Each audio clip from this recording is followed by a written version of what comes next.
네, 안녕하십니까. 이번 시간에는 유통기업 컨설팅의 1장의 두 번째 시간으로 경영진단 결과로부터 대책을 도출을 하려면 어떻게 하는 건지, 그것과 또 도출되는 데이터를 활용하기 위해서는 어떠한 관리가 필요한가, 이러한 것들을 중심으로 해서 두 번째 시간을 마치도록 하겠습니다.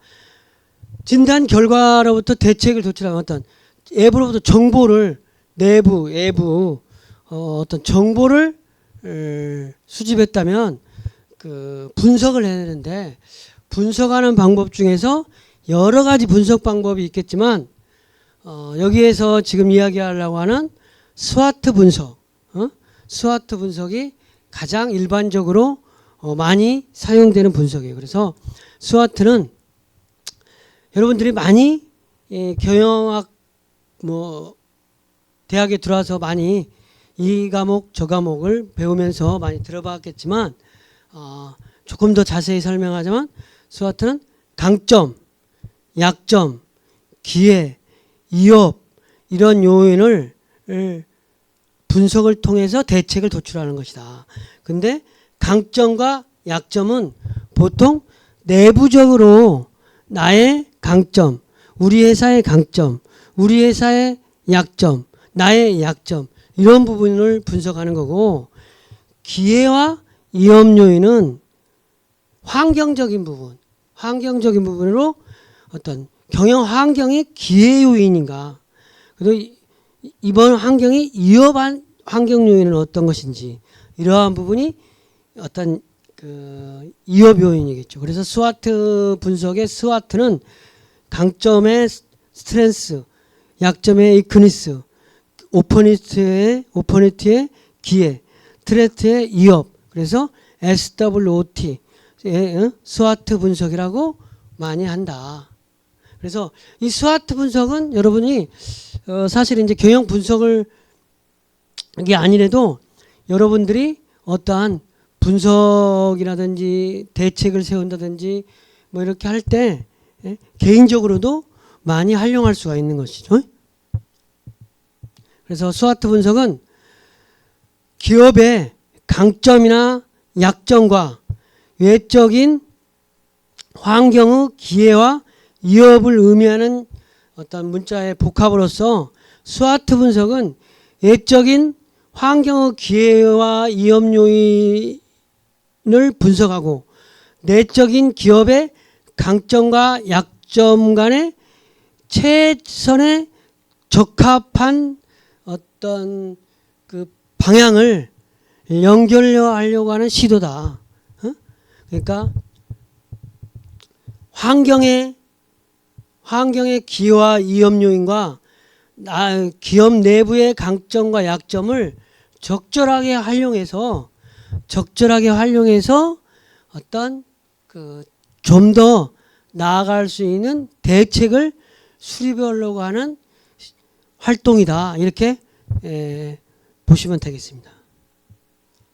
그래서 스와트 분석을 하기 위해서는 스와트 분석은 물론 이제 본인 그 개인적으로도 여러분들도 여러분의 강점이 있고 그 약점이 있듯이 이런 부분이 있듯이 기업에도 다 그런 부분이 있다는 거죠. 그래서 스와트 분석을 하기 위해서는 기업 환경의 기회 요인 및 위협 요인을 좀 파악해 본다 이거죠. 지금 기회 요인이라고 하는 거는 요즘 시대에 온라인 마케팅이라든지 1인 가구가 증가되는 어떤 이러한 부분이 그 편의점 같은 데서는 기회 요인이 될 수 있는 거죠. 위협 요인이라고 하면은 인구가 전체에 준다라든지, 그리고 요즘처럼 코로나라든지 이런 위협 요인이 있을 수 있는 거죠. 그리고 이제 자사의 장점 및 약점. 자사의 장점은 편의점을 하고 있는데 나의 경험이 편의점을 잘 할 수 있도록 되어 있는지, 약점은 내가 성격이 고객을 맞이하려는 성격이 아니라든지. 그래서 이러한 부분을 파악해서 매트릭스 상으로 한번 분석을 해본다는 거지. 그래서 스와트 분석에 근거한 전략을 수립해서 이거를 통해서 마케팅 계획도 수립하고 어떤 경영 전략을 수립하는 도구로서 스와트 분석은 많이 활용되고 있는 활용되는 어떤 일반적이고 보편적인 방법입니다. 그래서 점포의 현재 상황을 스와트 분석의 구성 요소로 강점, 약점, 기회, 위협 이렇게 한번 좀 분석을 해보는 거예요. 그래서 강점은 기업 내부의 독특한 능력이라든지 경쟁의 우위점은 어떤 것이 있는지 강한 상표명이라든지 원가 가격의 주도자 역할을 하는 거라든지 어떤 기업이 이러한 부분이 있다면 강점이 되는 거죠. 약점은 가격 인상의 취약성이라든지 여러분 죄송합니다. 제가 물 좀 먹겠습니다.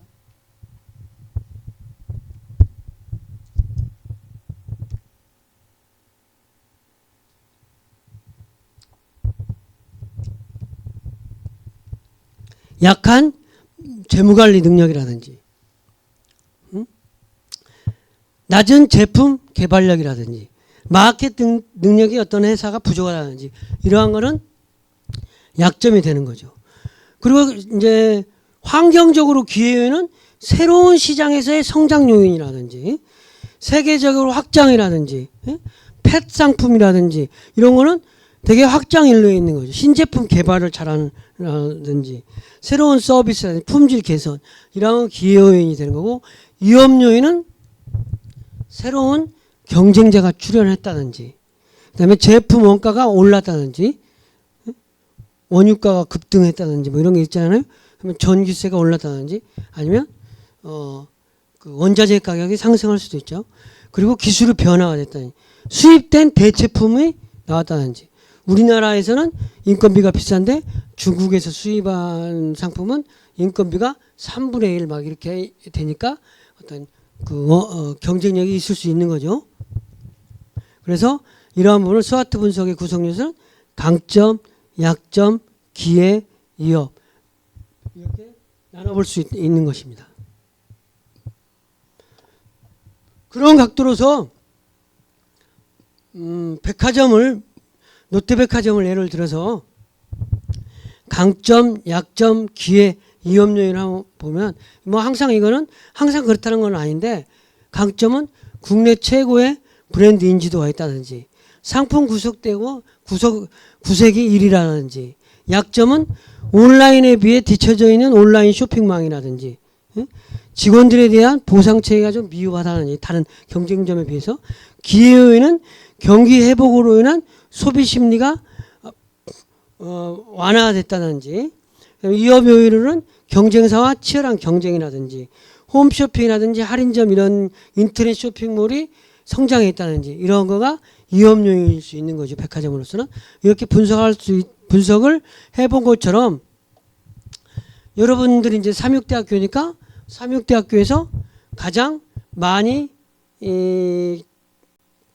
또 접하는 게 이제 좀 사업적으로 삼육식품의 삼육두유 이게 이제 어떤 일반적이니까 두유의 강점, 약점, 기회, 위험 요인을 한번 여러분들이 한번 생각해 볼 수 있죠.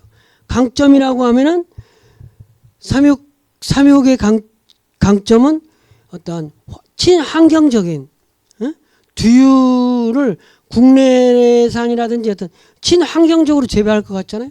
그 대신 약점은 좀 널리 알려져 있지 않아가지고 시장이 백화점이라든지 이런 데 유통 경로가 한정되어 있잖아요. 대리점으로만 하니까.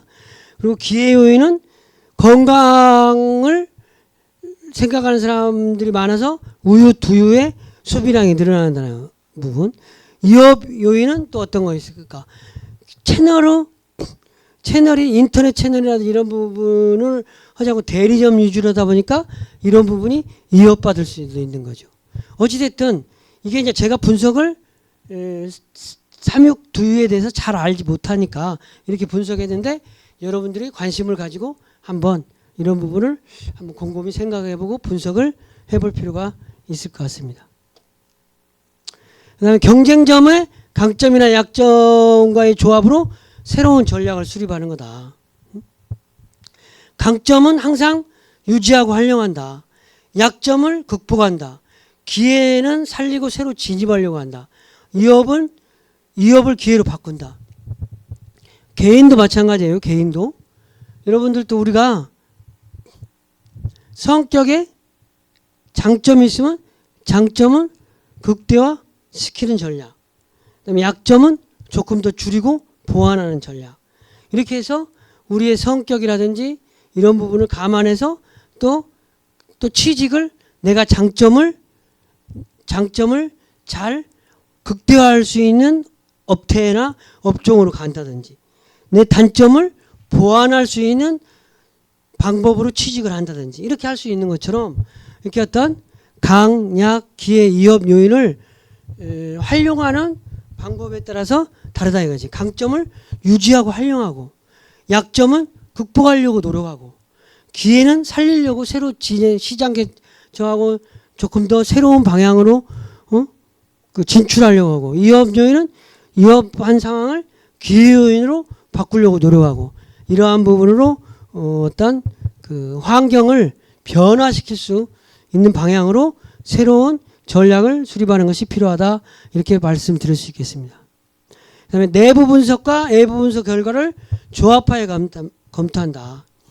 그러니까 강점과 내적인 강점과 외부적인 기회, 강점과 기회를 강점으로 이용한다든지, 그 다음에 내부적인 강점과 외부의 이업을 강점으로 기회로 바꾼다든지, 그 다음에 내적인 약점과 기회는 기회를 약점으로 놓치지 않는다든지, 그 다음에 약점과 이업이 약점으로 최악이 되지 않도록 한다든지, 이렇게 어떤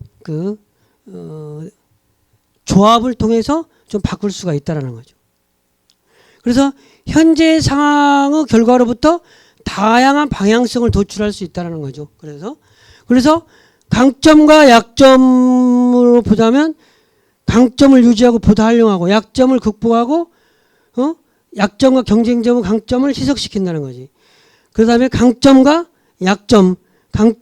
약점으로 보면은 강점에 의해 약점을 중화시키는 노력을 한다든지 뭐 이런 것처럼 강점과 기회는 기회를 강점으로 이용한다든지 강점과 이업을 강점으로 기회로 변경한다든지 그래서 개인도 마찬가지든지 항상 강점을 극대화하고 약점을 최소화하는 방향으로 노력한다. 그래서 강점과 약점이 있다 그러면 그런 방향으로 또 개인의 변화를 활용하고 내가 앞으로 살아가는데 그런 방향으로 한다. 왜냐면 약점을 강점화시킬 수도 있는 거예요. 약점 좀 더 내성적이고 수줍음을 많이 탄다. 그런 사람이 빗볼 수 있는 환경이 그러한 업종이 있을 수 있는 거죠. 그죠? 무표정하게 어떤 동작 연기만 하는 수화를 하는 사람이라든지 이런 사람은 표정 없이 수화를 잘하는 거 이런 게 더 좋을 수 있는 거겠죠. 물론 이제 얼굴 표정까지도 수화에 또 관계되는 건지도 모르겠어요. 네, 그래서 뭐 그런 부분이 될 수도 있겠지만 어찌됐든 약점이 항상 약점은 아니다. 이렇게 생각하면 되겠습니다. 그리고 스와트 분석에 의한 방향성을 도출하는 거다. 그래서 스와트 분석의 점포의 전략은 이런 부분을 사사부면으로 한번 볼 수가 있는 거예요. 볼 필요가 있는 거예요. 사사부면으로 볼 필요가 있는 거예요. 사사부면 한번 보면은 여기에 강력한 경쟁력, 그 다음에 유약한 경쟁력, 그 다음에 빠른 성장, 느린 성장 이렇게 있다가 하면 성장도도 높고 경쟁력도 있다. 그럴 때는 시장을 개발한다든지 집중하고 다각화하는 방향으로서 전략을 수립하는 거고 느린 성장의 경쟁력도 약하다. 그러면 축소하고 포기를 하거나 청산을 한다든지. 물론 이제 이 반대의 경우도 있겠지만. 그래서 이렇게 사사분면으로 우리 회사가 어느 분면에 속했는지, 우리 회사 위치가 경쟁력이 강하면서 성장주에 있는지, 경쟁력은 좀 약하지만 시장이 성장도에 있는지, 시장도 느리지만 경쟁도 약한 거에 있는지, 느린 성장이지만 경쟁력은 강하다든지, 외부 시장은 저성장이지만 우리가 강력하게 해서 우리만 왔다든지, 이럴 때는 또 다른 뭐 조인트 벤처라든지 뭐 이런 걸 통해서 그 어떤 기업의 전략을 변경할 수 있다 이겁니다.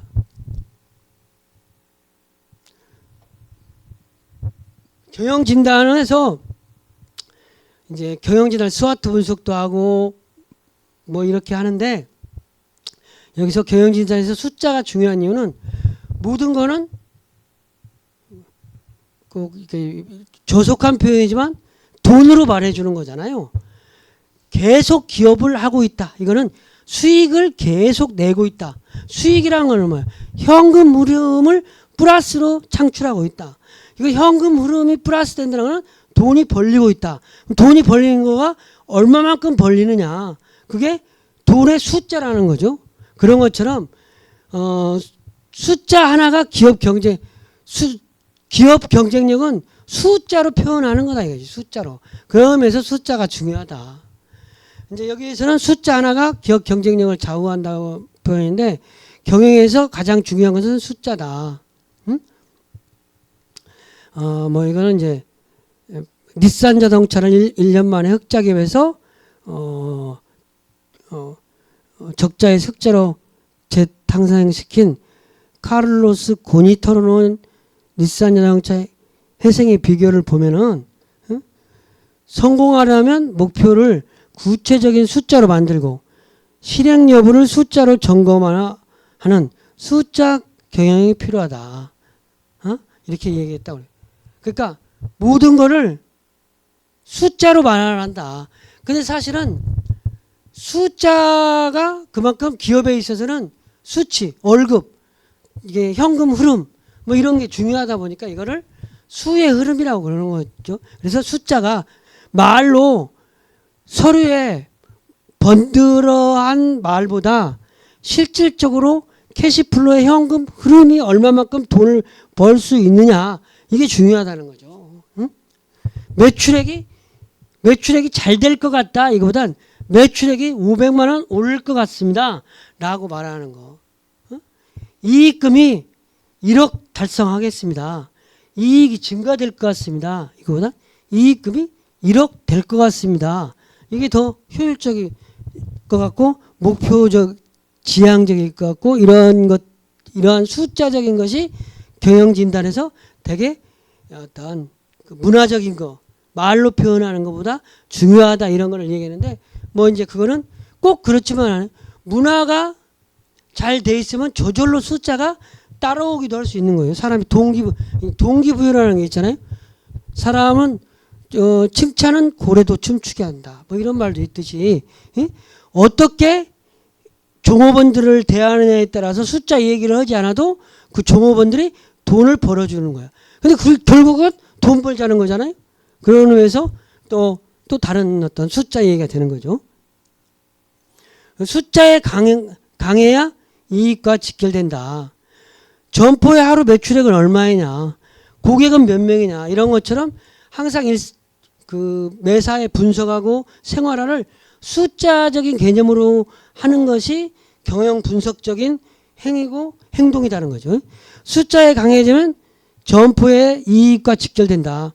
점포에서 한 달 매출액이 1,000만 원이라고 할 때 한 달 동안 어느 정도 비용이 발생되고 그 중에서 남는 이익이 얼마나 되는지, 그리고 이익이 적당한지를 판별할 수 있어야 된다는 거죠. 그래서 점포에 한 달 매출액이 1,000만 원이고 1,000만 원일 때 1년에 1억 2천만 원, 1억 2천만 원에 종업원 인건비 주고 언제로 비추고 그럼 얼마나 남느냐. 이런 거를 파악할 수 있어야 된다. 이런 것이 경영 진단이다. 이렇기 때문에 숫자가 상당히 경영 진단에서 중요한 요인이다. 이렇게 말할 수 있겠죠. 그래서 숫자로 판단하고 숫자로 확인한다. 어?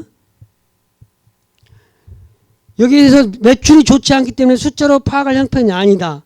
그런 사소한 것은 중요치 않아. 숫자 따위 필요 없어. 손님들로 꽉 차 있으니까 숫자에 신경 쓰지 않아도 된다라고 하는 아니란 자세로는 정확하게 점포를 진단할 수 없다라는 거죠. 점포를 정확하게 진단하려면은 구체적인 목표를 설정하고 현재 어느 상태인지 숫자로 확인하고 점포 상태를 정확하게 숫자로 파악해서 적절한 대책을 강구해야만이 정확한 점포의 진단이다. 이렇게 말씀드리는 겁니다. 숫자에 강해지려면 어떻게 해야 되냐. 숫자에 강해지려면 이거 이제 하나의 사례인데 이 수입차업계 여성 CEO가 숫자를 보면 희열을 느낀다는 말을 자주 한다. 워낙 숫자를 좋아해 꿈에서 숫자가 자주 등장하는데 현실에서 찾지 못했던 해계착오를 꿈에서 해결한 적도 있다고. 뭐 이렇게 일화를 말했다는데 사실 우리가 여러분들이 당구 처음 배우 당구 치면 맨날 당구장에 막 천장만 보면 당구장 막 kit대로 보는데 사각형 보면 당구장 그러면 당구에 미치고 뭐 당구 잘 치게 되죠. 그런 것처럼 숫자에 집착을 막 하게 되면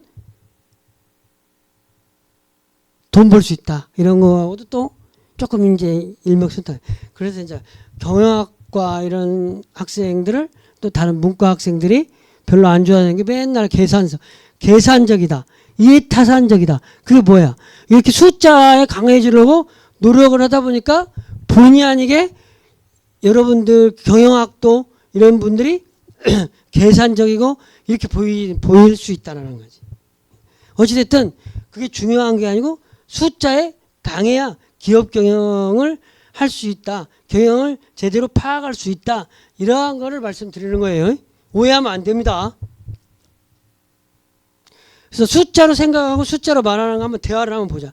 대화 1과 대화 2를 한번 비교해 보는 거예요. 대화 첫 번째 대화는 경영자가 최근 매출은 어떠냐. 네, 그럭저럭 팔리고 있습니다. 최근 잘 팔리는 상황은 어떤 것입니까? 삼각김밥 잘 팔립니다. 뭐 이렇게 대화를 숫자 아니 문어처리로 이 얘기를 하는데 다른 영업사원은 최근 매출은 어떠한가. 오늘 목표보다 100만 원 넘었습니다. 전년 대비 130% 신장하고 있습니다.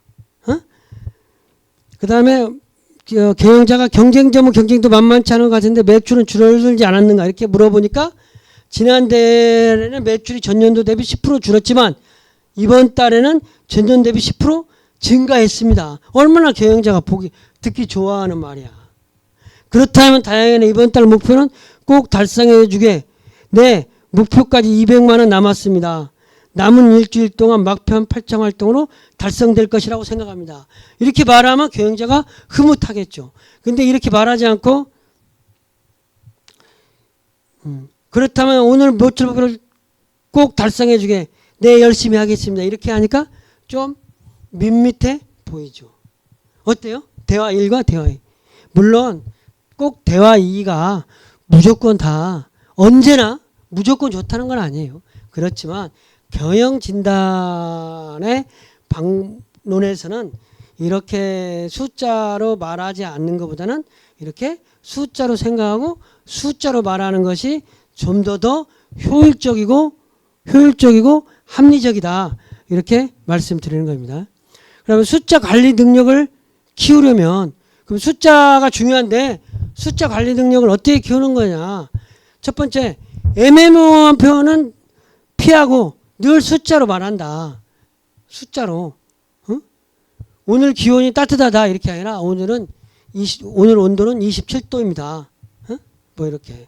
본인 스스로 숫자를 다루고 숫자를 관리한다. 매일 어저께가 1000만 원 팔았는데 오늘은 1050만 원. 내일은 1100만 원 팔아야 되겠지. 이렇게 생각을 하면 숫자가 관리가 된다는 거죠. 본인 스스로 숫자를 가공해서 어제보다 오늘이 5% 더 팔았다든지 어제보다 5% 줄었다든지 그리고 숫자와 관련돼서 대책을 강구하는 노력을 한다든지 뭐 이러한 걸로 숫자 관리 능력을 함양시키는 것입니다. 점포에서 필요한 숫자 관리 능력은 숫자 이해 능력, 숫자 활용 능력, 숫자 응용하는 능력, 이런 세 가지가 되겠어요. 숫자 이해하는 능력은 점포에서 필요한 숫자를 정확하게 이해하고 문제가 발생될 때 원인을 파악할 수 있는 숫자를 찾아낼 수 있는 능력이 요구된다. 평상시 매출액이 300만 원씩 계속 파는데 오늘 250 팔았다. 그러면 문제가 있다. 이렇게 직시하고 무엇이 문제인지 파악하려고 해야 된다. 이런 부분이 숫자를 보고 이해하는 능력이다. 이렇게 이해할 수 있는 거죠. 활용 능력이라는 건 뭐냐면 숫자를 보고 어떤 어저께 숫자, 오늘 숫자 이런 거를 보고 활용한다. 이거죠. 내일 매출이 어떻게 될 것 같다. 그래서 오늘 주말 오늘 300만 원 팔았고 내일 400만 원 파는데 주말이 내일이기 때문에 500만 원 팔 것 같다. 그러면은 그런 부분을 활용해서 매입액을 더 늘린다든지 상품 입고액을 더 받는다든지 이렇게 할 수 있다라는 거죠. 응용하는 능력은 뭐냐? 점포에서 정한 목표가 달성될 수 없다. 그러한 경우에 숫자로 근거하여 분석하고 대책을 연결하는 능력이 요구된다는 거죠. 그래서 항상 이런 부분은 숫자를 밀접하게 자주 대하다 보면 숫자가 다가오는 거죠.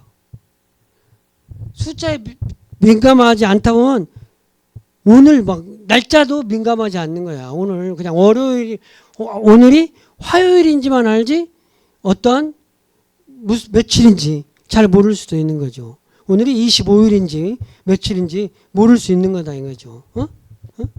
물론 이제 이게 지금 녹화하는 건데 이제 여러분이 강의 될 때는 또 다르겠네. 하여튼 어찌됐든 점포에서 필요한 숫자의 관리 능력은 숫자를 이해하는 능력, 숫자를 보고 활용하는 능력, 그 다음에 응용해서 숫자를 응용할 수 있는 능력, 이러한 능력이 점포에서 필요한 능력이 되겠습니다. 그 다음에 간단하게 숫자를 기억하자. 이번 달 매출액이 958만 6,660원이라고 그러는데 이렇게 기억하려면 어려우니까 950만 원이라든지 958만 원이라든지 이렇게 세 자리 숫자만 이해한다든지 이렇게 통해서 숫자를 기억하는 방법을 통해서 조금 더 간단하게 숫자를 기억하면 많은 숫자들을 기억할 수 있는 거죠. 그렇죠? 그래서 숫자는 정확하게 읽기 쉽게 깨끗하게 기억해보자. 내가 여러분들에게 좀 이런 얘기는 이제 여러분들 일상생활에 또 필요한 거예요. 전체적으로 숫자는 오른쪽으로 약간 기울게 이렇게 기입하는 게 좋다. 보기 좋게. 그 다음에 숫자 높이는 높이 4, 폭 3의 비율로 한다. 비율 꼭 그런 비율이. 그 다음에 숫자는 콤마보다 세 자리 숫자마다 콤마 찍는다. 1,000원 단위 이렇게 1,000원 단위 10,000원 할 때는 10 콤마 찍고 0세개 한다. 이렇게 콤마와 소수점을 혼동하지 않도록 한다. 그리고 단가라든지 이런 특수 표기를 활용하여 이해할 수 있도록 한다. 이러한 부분이 되겠습니다. 그리고 숫자를 정정할 때는 숫자를 어떻게 쓰고 그걸 정정할 때는 잘못된 기입한 숫자는 두 줄로 긋고 정정인을 찍고 그 위에 숫자를 기입한다. 그 다음에 잘못된 애는 정정하고자 하는 숫자만을 지우거나 수정액으로 정정한 뒤 그 위에 수정해서 숫자를 기입한다든지. 그리고 올바른 애는 볼펜을 사용하여 숫자를 기입하는 건데 연필이나 사풀